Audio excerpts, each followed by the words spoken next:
As Três Idades da Vida Interior, tomo 1, primeira parte, páginas de 296 a 300. Os falsos mártires. Os falsos mártires, ao contrário dos verdadeiros, não rezam por seus algozes. Neles não se vê a presença das diversas virtudes unidas. Pelo contrário, sua vontade resiste, orgulhosa aos sofrimentos, em vez de se entregarem nas mãos de Deus para a salvação das almas. Aqui, como na questão anterior, duas possíveis distorções podem ocorrer. Os quietistas diminuíram muito a importância das virtudes além da caridade.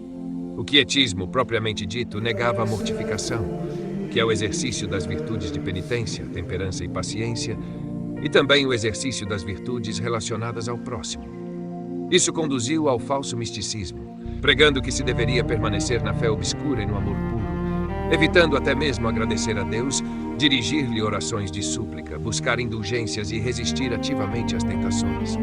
Conforme registrado no Denzinger, sessões 1232 a 1238, 1255 e 5, 1257 a 1275, 327. Por outro lado, houve autores que enfatizaram o exercício da virtude de penitência, os atos internos e externos de culto e a caridade fraterna, a ponto de esquecerem, na prática, a superioridade do amor de Deus. Isso levaria a um ascetismo antimístico ou a uma vida apostólica excessivamente voltada para o exterior. É importante lembrar que a vida interior é a base de todo o apostolado. O teólogo Passerini, em sua obra de Statibus Hominum, ao tratar da questão 184, artigo 1, na Suma Teológica, dos 184, 8 e 10, escreve: a perfeição atual consiste essencialmente não apenas no ato de caridade, mas também nos atos de outras virtudes subordinadas à caridade, conforme são ordenadas pelo preceito. E mais adiante, a perfeição atual consiste especialmente e principalmente na caridade pura, enquanto a caridade é a virtude que aperfeiçoa essencialmente. Outras virtudes são aperfeiçoadas de modo relativo. E formalmente a perfeição atual está na caridade, que é o vínculo da perfeição. Outras virtudes, no entanto, pertencem à essência da perfeição, como a matéria pertence à essência de um composto natural. Essa distinção entre o que é de preceito e o que é de conselho nas virtudes menores que a caridade esclarece e aprimora o pensamento de Caetano, comentário da Suma Teológicas 2, do 194 ato, e reflete bem o pensamento de Santo Tomás. Caetano havia escrito: é necessário corrigir os códices. A perfeição essencialmente reside nos preceitos, e secundariamente de forma instrumental, ou de modo acidental no início do artigo, a perfeição reside nos conselhos. Isso quer dizer que os conselhos são orientados para remover os impedimentos ao ato de caridade, os quais, entretanto, não se opõem à caridade em si, como é o caso do matrimônio, das ocupações nos negócios seculares e de outros aspectos dessa natureza. A esse respeito, o apóstolo Paulo, na sua primeira carta aos Coríntios, Coríntios 7, afirma: e os que usam deste mundo, como se dele não usassem. Santo Tomás comenta essa passagem ao dizer que os conselhos são dados para que o homem se dedique inteiramente ao amor divino, livre de distrações e preocupações materiais que, embora legítimas, podem impedir uma entrega mais plena à caridade. A distinção entre santidade e perfeição. Soares, no seu tratado de Statu Perfectionis, livro 1, capítulo 4, números 11, 12 e 20, faz uma afirmação que causa estranheza. Ele sustenta que apenas de maneira acidental se atribui um alto grau de caridade aos perfeitos. Segundo ele, é possível que uma pessoa seja mais santa que outra pela intensidade de sua caridade, mas ao mesmo tempo menos perfeita. Em casos excepcionais, isso pode ocorrer devido a dificuldades de temperamento ou outras circunstâncias externas que não afetam a outra pessoa. Entretanto, o que está em discussão aqui é a perfeição aos olhos de Deus, e não segundo o julgamento dos homens, que por vezes consideram humildes os pusilânimes e orgulhosos os magnânimos. O valor das dificuldades na vida cristã. O mundo está repleto de cruzes inúteis ou estéreis, como a do ladrão ímpio. No entanto, a maneira de torná-las fecundas e proveitosas é saber carregá-las com paciência e amor em união com nosso Senhor, como ensina São Paulo em sua carta aos Colossenses. Agora me regozijo nos sofrimentos por vós e completo na minha carne o que falta às aflições de Cristo, em benefício do seu corpo, que é a Igreja. São Tomás, em seu comentário ao Evangelho de São João, no 15:2, explica: e todo ramo que dá fruto, ele o purga, para que dê mais fruto. Em termos naturais, ocorre que uma videira, embora tenha muitos ramos, não frutifica adequadamente devido à dispersão dos nutrientes entre todos. Portanto, os cultivadores a podam, retirando os ramos supérfluos para que os restantes produzam mais frutos. Da mesma forma, Deus, ao purgar o fiel de seus apegos e imperfeições, busca que ele dê mais frutos espirituais. A união com Cristo nos sofrimentos, por meio da paciência e do amor, é a chave para transformar essas cruzes em instrumentos de salvação e crescimento espiritual. Portanto, não são os sofrimentos em si que são redentores, mas a maneira como são vividos, com o coração voltado para Deus e para a salvação das almas. A cruz e a vida cristã. A cruz é um símbolo central na vida cristã. No entanto, nem toda cruz é eficaz para a salvação. Para que a cruz seja fecunda, ela deve ser carregada com um espírito de união com Cristo. Em sua carta aos Romanos, Romanos 8:17, São Paulo nos lembra: se somos filhos, somos também herdeiros, herdeiros de Deus e co-herdeiros com Cristo, se é que com ele sofremos, para com ele também sermos glorificados. São Tomás, em sua interpretação do Evangelho de João, João 15:2, revela que aqueles que dão frutos na vida espiritual, ou seja, aqueles que verdadeiramente vivem sua fé, precisam ser purificados pelas tribulações. A purificação, embora dolorosa, é necessária para que o fiel possa alcançar a perfeição espiritual. A relação entre sofrimento e perfeição não é apenas uma questão de resistência passiva, mas de participação ativa na obra de salvação de Cristo. Em seu comentário sobre a Suma Teológica 2, Q 184, artigo 3, Santo Tomás explica que a perfeição cristã não se dá apenas pela observância dos preceitos, mas também pelo exercício das virtudes que orientam o fiel a viver de acordo com a vontade divina. Assim, a vida cristã exige não apenas observância externa, mas também um coração transformado pelo amor de Deus. Um homem bem disposto e unido a Deus, se dispersar seu afeto em várias direções, verá sua virtude enfraquecida e se tornará menos eficaz para o bem. Por isso, Deus frequentemente remove esses obstáculos e o purifica, permitindo tribulações e tentações para que se torne mais forte no agir. Dessa forma, disse, ele o purificará, mesmo que seja puro, pois ninguém nesta vida é tão puro que não possa ser cada vez mais purificado. Assim, afirma Santo Tomás sobre o Evangelho de João, João 15:2, todo ramo que dá fruto, ele o poda para que dê mais fruto. No cultivo natural, um ramo que possui muitos brotos tende a produzir menos frutos devido à dispersão de nutrientes. Portanto, os cultivadores o podam, removendo os brotos supérfluos para que produza mais. Assim acontece com o ser humano. Uma pessoa bem disposta e unida a Deus, ao dispersar seu afeto, vê sua virtude diminuir e torna-se menos eficaz no bem. Por isso, Deus, para que a pessoa produza bons frutos, frequentemente remove esses impedimentos e a purifica, enviando tribulações e tentações, pelas quais se torna mais forte para agir. Ele a purifica, mesmo que pareça pura, pois não existe ninguém nesta vida tão puro que não precise de purificação cada vez mais profunda. Nosso Senhor também nos diz, amai-vos uns aos outros, mesmo aos vossos inimigos, como eu vos amei. João 2. Quando alguém cumpre esse mandamento, mesmo tendo a oportunidade de vingar-se de seu inimigo, se alguém questionasse se tal ação é ascética ou mística, essa pergunta pareceria ridícula e pedante, pois tenta categorizar um ato que é uma verdadeira elevação da vida rumo ao Senhor.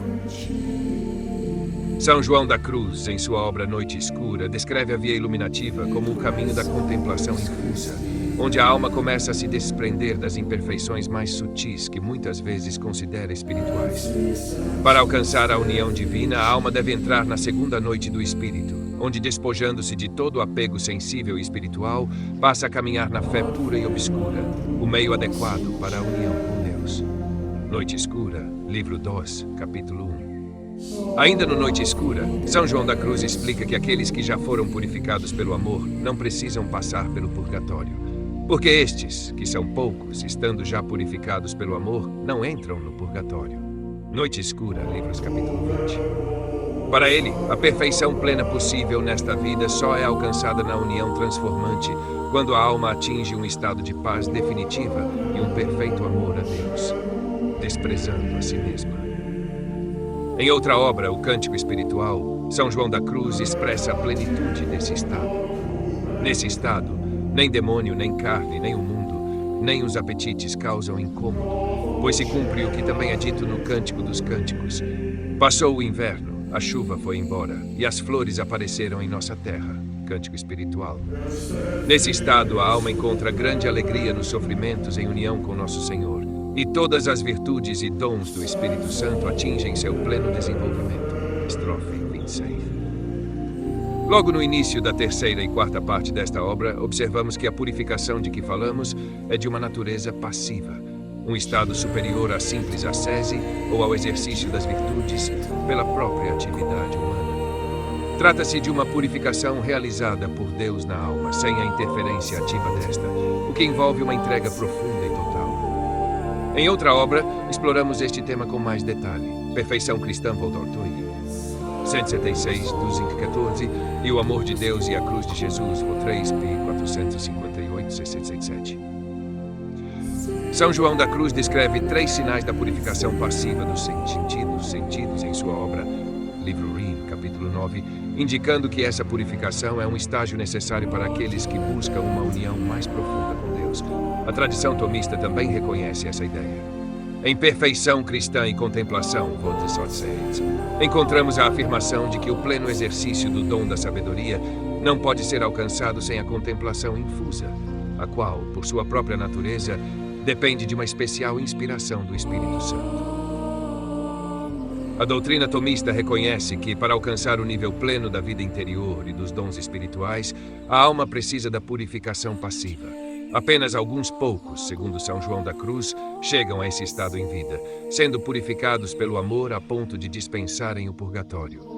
Para eles, é possível alcançar uma paz duradoura e o perfeito amor de Deus, estado que marca a união transformante com o Criador. Esta união é simbolizada por uma frase do Cântico dos Cânticos: passou o inverno, a chuva se foi e as flores apareceram em nossa terra. Cântico dos Cânticos 2, 11, 12.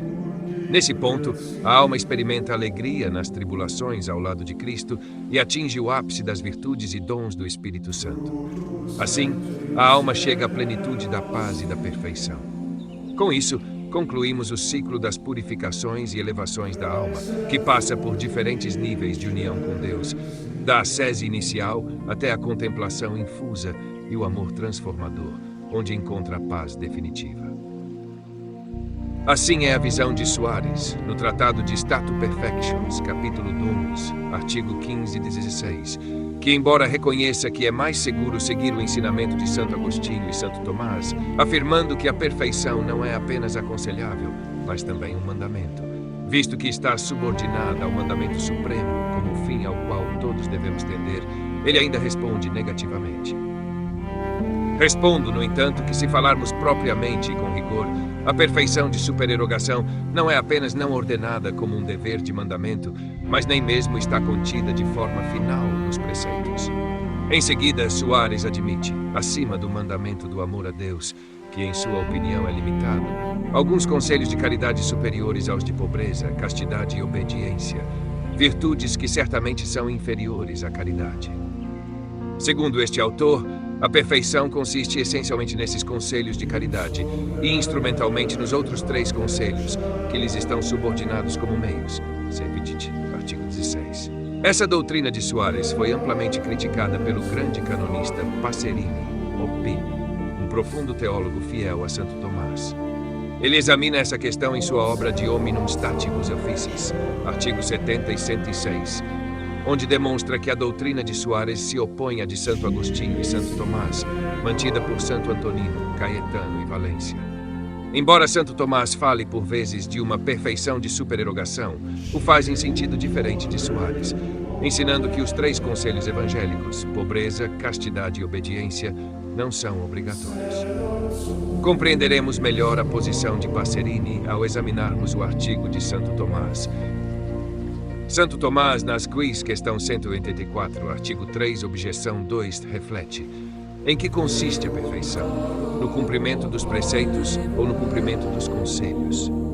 No artigo seguinte, sede contra e corpo do artigo, afirma que todos devem, pela caridade, desejar a própria salvação e a vida eterna, e não somente em algum grau inferior de glória, mas a vida eterna como um todo, sem qualquer limitação. Isso porque ignoramos a que grau Deus deseja nos elevar. Santo Agostinho questiona: por que então não seria ordenada ao homem essa perfeição, mesmo sabendo que ninguém a alcança completamente nesta vida?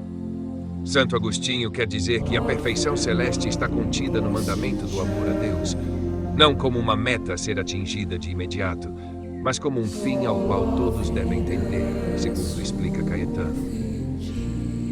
Neste sentido, Nosso Senhor disse ao jovem rico: se queres ser perfeito, vai, vende o que tens, dá aos pobres e terás um tesouro no céu. Depois vem e segue-me. Mateus 19. Como observa Santo Tomás, esse é o caminho que conduz à perfeição, que consiste em seguir a Jesus por amor. Em outra passagem, questão 64, artigo 4, Santo Tomás analisa se as virtudes teologais seguem um meio termo. Pode-se considerar, de forma incidental, não essencial, um meio e extremos na virtude teologal do nosso ponto de vista. Por exemplo, a fé se situa incidentalmente entre a incredulidade e a credulidade, a esperança entre a desesperança e a presunção. Ernesto Hello, em L'Homme, capítulo 8, descreve a alma do homem verdadeiramente medíocre. O homem verdadeiramente medíocre sente uma leve admiração por todas as coisas, mas não é tomado por entusiasmo por nada. Toda afirmação firme lhe parece arrogante, pois exclui a posição oposta. Se alguém é um pouco amigo e um pouco inimigo de tudo, o medíocre o considerará sábio e equilibrado. Ele proclama que todas as coisas têm seus lados bons e maus e que se deve evitar julgamentos absolutos. Se alguém afirma resolutamente a verdade, o medíocre dirá que essa pessoa confia demais em si mesma. O homem medíocre, conforme Hello, lamenta que existam dogmas na religião cristã, preferindo uma doutrina meramente moral. E, se lhe explicarmos que a moral se enraiza nos dogmas, ele nos acusará de exagero. Se a palavra exagero não existisse, ele mesmo a inventaria. Contudo, o homem humilde rejeita todas as mentiras, mesmo quando o mundo inteiro as celebra, e se curva diante da verdade. O verdadeiro cristão, mesmo sendo antes um homem naturalmente medíocre, abandona absolutamente essa mediocridade quando se rende ao amor pela verdade. Continuando a análise, Soares comenta em De Statu Perfectionis que, embora Santo Agostinho e Santo Tomás ensinem que a perfeição está vinculada ao mandamento supremo e que todos devemos buscá-la como um fim, Soares questiona se a perfeição deve ser considerada uma obrigação. Ele afirma que, em sentido estrito, a superação dos conselhos evangélicos de pobreza, castidade e obediência não é uma obrigação moral. No entanto, o grande teólogo e canonista Passerini, fiel discípulo de Santo Tomás, rebate as conclusões de Soares, mostrando que elas contradizem a doutrina tomista e agostiniana. Passerini aponta em De Hominum Statibus que o ensinamento de Santo Tomás evidencia que a perfeição de vida não é simplesmente um conselho voluntário, mas um ideal a ser buscado. Ao mesmo tempo, Santo Tomás indica, na 2.2, questão 184, artigo 3, nota, que o caminho para a perfeição não está apenas nos conselhos evangélicos, mas no cumprimento fiel do preceito do amor a Deus acima de tudo. Nas palavras de Nosso Senhor ao jovem rico: se queres ser perfeito, vai, vende tudo o que tens e dá aos pobres e terás um tesouro no céu.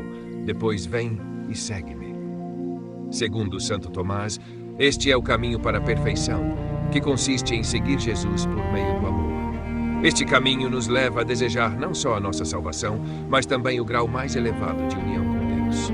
Assim, o amor pleno a Deus se torna o centro de nossa vida cristã, que por meio da prática das virtudes nos direciona continuamente ao mais alto ideal de santidade. Como nos ensina Santo Agostinho: por que então não ordenaríamos ao homem esta perfeição, mesmo que nesta vida ninguém a possua plenamente? Esse é o caminho ao qual todos devem aspirar, no seu grau máximo, como explicam os santos e teólogos da tradição cristã. São Tomás ensina, com base no supremo mandamento do amor a Deus, que a perfeição não é apenas uma recomendação, mas um fim que todos devem buscar. O teólogo Soares, em sua obra De Statu Perfectionis, defende que, embora seja certo que Santo Agostinho e Santo Tomás consideram a perfeição como um dever imposto pelo amor a Deus, ele responde negativamente ao dizer: respondo, contudo, que se falarmos propriamente com rigor, a perfeição da supererogação, atos de virtude que vão além do obrigatório, não é apenas não exigida, mas nem mesmo está implícita como finalidade nos mandamentos. Soares argumenta que, acima do preceito de amor a Deus que ele considera limitado, há certos conselhos de caridade que superam os de pobreza, castidade e obediência. Virtudes que ele vê como subordinadas ao amor. Segundo ele, a perfeição reside essencialmente nesses conselhos de caridade e, instrumentalmente, nos outros 3 conselhos que são meios subordinados. Essa posição de Soares foi amplamente criticada pelo renomado canonista e teólogo Passerini, que foi um profundo estudioso de Santo Tomás. Em sua obra De Hominum Statibus Officiis, Passerini demonstra que a doutrina de Soares diverge da de Santo Agostinho e de Santo Tomás, posição que foi mantida por teólogos posteriores como São Antonino, Caetano e Valência. Embora Santo Tomás às vezes fale sobre a perfectio super eroganes, perfeição que vai além do dever, ele o faz em um sentido diferente do de Soares, ensinando que os 3 conselhos evangélicos de pobreza, castidade e obediência não são obrigatórios. A profundidade do argumento de Passerini torna-se clara ao analisarmos o artigo de Santo Tomás na Suma Teológica, em que ele discute se a perfeição está no cumprimento dos mandamentos ou dos conselhos. A questão levantada por Santo Tomás é se a perfeição se encontra na observância dos mandamentos ou dos conselhos.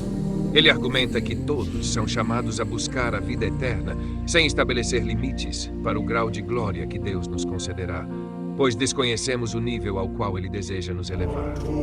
Santo Agostinho afirma que, embora a perfeição do céu esteja sob o preceito do amor a Deus, ela não é algo que devemos alcançar imediatamente, mas sim um objetivo para o qual todos devem tender. Essa interpretação é confirmada por Caetano ao comentar o trecho de Santo Tomás. Por que então essa perfeição não é ordenada ao homem, ainda que ninguém a alcance completamente nesta vida? Jesus disse ao jovem rico: se queres ser perfeito, vai, vende o que tens, dá aos pobres e terás um tesouro no céu. Depois vem e segue-me.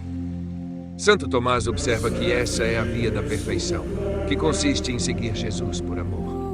Em outra passagem, Santo Tomás reflete se as virtudes teologais possuem um meio termo adequado.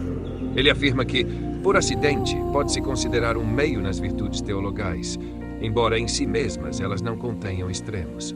Por exemplo, a fé pode estar entre a incredulidade e a credulidade excessiva, a esperança entre o desespero e a presunção. Soares argumenta que a perfeição essencialmente reside nos conselhos de caridade, enquanto os conselhos de pobreza, castidade e obediência são instrumentos que facilitam essa caridade, funcionando como meios para alcançar o fim último do amor. Entretanto, esse entendimento foi amplamente contestado por teólogos como Passerini, que se alinham com Santo Agostinho, Santo Tomás e outros autores tradicionais, como São Antonino, Caetano e Valência. Esses teólogos sustentam que os conselhos evangélicos de pobreza, castidade e obediência não são obrigatórios para todos, mas constituem uma via especial para alcançar a perfeição. A Igreja, constituída por Cristo como santa e fonte de santidade, exige que todos os que a tomam como guia e mestre busquem a santidade. Conforme a carta de São Paulo, esta é a vontade de Deus, a vossa santificação. Tessalonicenses 4:3. E o próprio Senhor, ao exortar, declarou: sede perfeitos, assim como é perfeito o vosso Pai Celeste. Mateus. Essa orientação não é apenas para um pequeno grupo de escolhidos, mas uma chamada universal à perfeição cristã. Uma vocação que todos devem abraçar, cada qual de acordo com suas capacidades. A tradição da Igreja, como expressa por teólogos e encíclicas, sublinha que todos os cristãos, independentemente de sua vocação específica, são chamados a buscar a perfeição. São Francisco de Sales, por exemplo, ensina que Deus nunca ordena o impossível. Ao dar algum preceito, ele nos convida a cumpri-lo na medida de nossas forças e a pedir aquilo que não conseguimos realizar por nós mesmos. Esse é o fundamento da busca cristã pela santidade. Santo Tomás de Aquino, em suas obras teológicas, detalha que os conselhos evangélicos, especialmente os de pobreza, castidade e obediência, removem obstáculos para um amor a Deus mais pleno. Mas a essência da perfeição cristã reside nos mandamentos de amor a Deus e ao próximo. A perfeição, por sua natureza, está nos preceitos, especialmente no amor a Deus e ao próximo. Secundariamente, encontra-se nos conselhos que removem os impedimentos para o exercício da caridade. Suma Teológica 22, 184 a 3. Aqueles que escolhem a vida religiosa, comprometendo-se aos votos de pobreza, castidade e obediência, abraçam essa perfeição de maneira especial.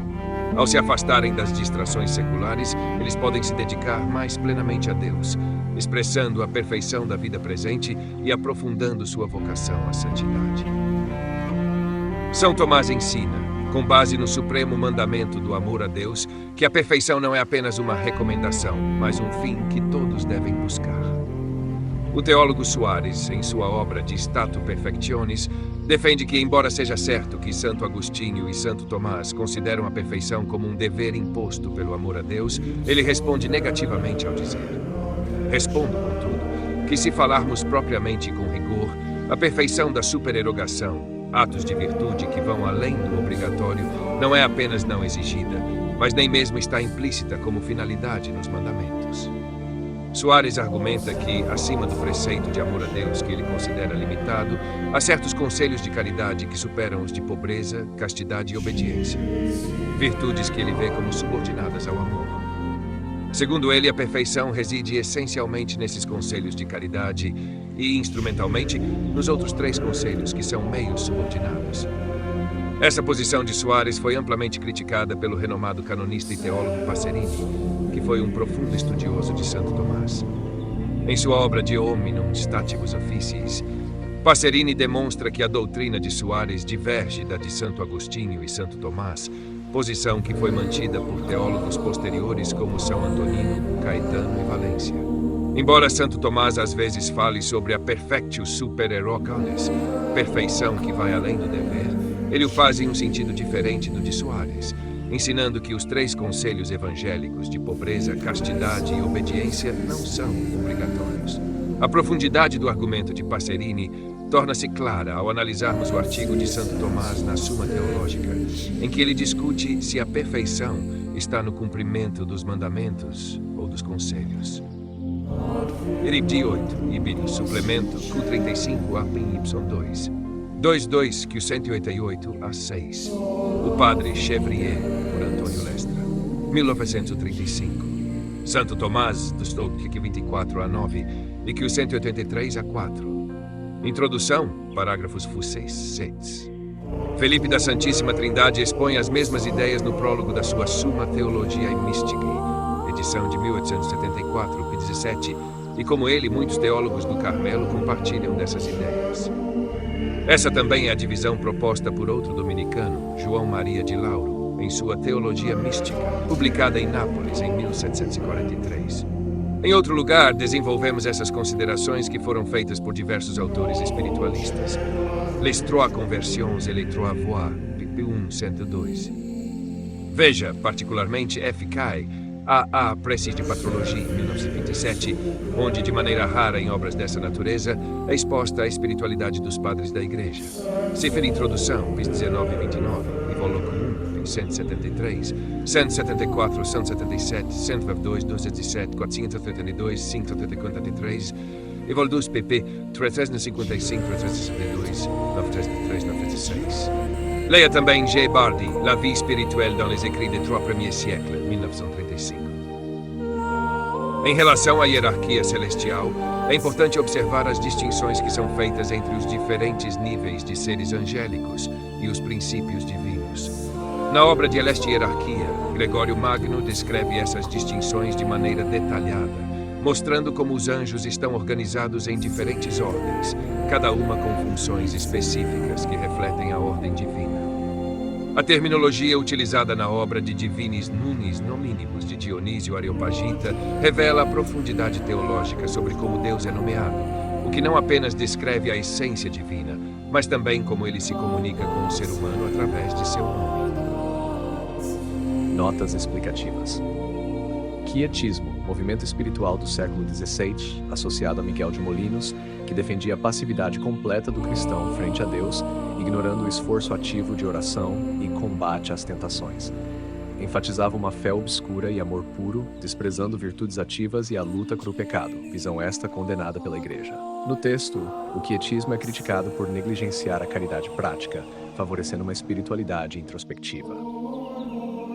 2. Virtudes de penitência, temperança e paciência. Relacionadas ao autocontrole e purificação da alma, estas virtudes são fundamentais para a santificação e caridade, mas são desvalorizadas pelo quietismo, que desconsidera o esforço pessoal. 3. Santo Tomás e a hierarquia das virtudes. Segundo Santo Tomás de Aquino, a caridade é a virtude suprema que orienta todas as demais, como a prudência e a justiça. A caridade é central para uma vida conforme a vontade divina, enquanto as demais virtudes lhe são subordinadas. 4. Conselhos versus preceitos. Na teologia de Santo Tomás, os preceitos são obrigações cristãs universais, enquanto os conselhos, como a pobreza e o celibato, são recomendações para alcançar uma vida espiritual mais elevada, não sendo obrigatórios. 5. A cruz na vida cristã. A cruz representa o sofrimento e a vitória de Cristo, sendo também um chamado à participação redentora no sofrimento. Viver o sofrimento com paciência e amor é parte essencial da união com Cristo. 6. Perfeição cristã em Santo Tomás. Para ele, a perfeição vai além da moral externa, englobando uma transformação do coração e da vontade, direcionados pelo amor a Deus e ao próximo. 7. 1 Coríntios 7:31. Os que usam deste mundo como se dele não usassem. São Paulo exorta a viver no mundo sem se apegar a ele, lembrando que a busca pelo reino de Deus deve ser prioridade. 8 Romanos 8:17. Se com ele sofremos, para com ele também sermos glorificados. A glória cristã é entendida como uma união com Cristo no sofrimento, conferindo ao seu sofrimento um valor redentor. 9. João 15:2. Todo ramo que dá fruto, ele o purga, para que dê mais fruto. A metáfora da poda ensina que as provações são necessárias para o crescimento espiritual e a união com Cristo. 10. Colossenses 1:24. Agora me regozijo nos sofrimentos por vós. São Paulo vê seus sofrimentos como uma participação na obra redentora de Cristo, em benefício da Igreja e da salvação dos fiéis. Virtudes e a purificação da alma. Purificação ativa e passiva. A purificação ativa ocorre pelo esforço pessoal e práticas de ascese, enquanto a passiva é uma obra direta de Deus na alma, essencial para a união mística. Virtudes cardeais e teologais. Fé, esperança, caridade e prudência, justiça, fortaleza e temperança cardeais são fundamentais na espiritualidade cristã, fortalecendo a alma em sua busca por Deus. A importância do esforço pessoal. 1. Santidade e esforço. A santidade exige esforço e colaboração humana, e não apenas passividade. A luta contra as inclinações desordenadas e o esforço contínuo para viver as virtudes são essenciais. 2. Virtudes infusas e adquiridas. As virtudes infusas são concedidas diretamente por Deus, enquanto as adquiridas resultam do esforço humano em agir conforme a virtude. Ambas, no entanto, necessitam de perseverança e práticas concretas. 3. A caridade como fundamento das virtudes. Para Santo Tomás, a caridade dirige todas as virtudes, sendo o amor divino que integra e eleva todas as outras virtudes. 4. Humildade e obediência. A humildade permite que o fiel reconheça a necessidade da graça, enquanto a obediência conduz à submissão à vontade divina. Juntas, são essenciais na vida cristã. Santa Teresa de Ávila e a perseverança. Santa Teresa ensinou que a vida espiritual exige perseverança e esforço constante, combatendo o egoísmo e a busca de conforto pessoal. 6. Conformidade com Cristo. A conformidade com Cristo implica uma união de vontades, aceitando o sofrimento e as provações, e buscando imitar Cristo em suas virtudes e amor sacrificial. 7. Combate espiritual e autonegação. O combate espiritual envolve a renúncia ao ego, às paixões desordenadas e a busca pelo prazer pessoal. A autonegação é vista como uma prática essencial para uma vida a Cristo. Queridos ouvintes, chegamos ao fim deste audiolivro e quero expressar minha profunda gratidão a todos que permaneceram conosco até aqui. Sua dedicação em acompanhar essa obra é um verdadeiro sinal de busca pela sabedoria e pelo crescimento espiritual. Que o conteúdo ouvido possa nutrir sua alma e fortalecer sua fé. Aproveito para convidá-los a explorar as playlists do canal Caminho Católico, onde vocês encontrarão outros tesouros espirituais. São obras que podem acompanhar e iluminar sua jornada, como Castelo Interior de Santa Teresa de Jesus, Confissões de Santo Agostinho, Palavras Bíblicas, com o Evangelho comentado por grandes eclesiásticos, Filoteia, de São Francisco de Sales, Tratado da Verdadeira Devoção à Santíssima Virgem, de São Luís Maria de Montfort, A Imitação de Cristo, de Tomás de Kempis, e As Três Idades da Vida Interior, do padre Garrigou Lagrange. Cada uma dessas obras oferece um caminho profundo de reflexão e conversão, e espero que possam encontrar nelas a mesma riqueza espiritual que proporcionaram a tantas gerações. Nosso canal está sempre aberto para quem deseja aprender e crescer na fé. Continue nos acompanhando e compartilhando essa jornada espiritual. Mais uma vez, obrigado por sua presença e que Deus abençoe a todos.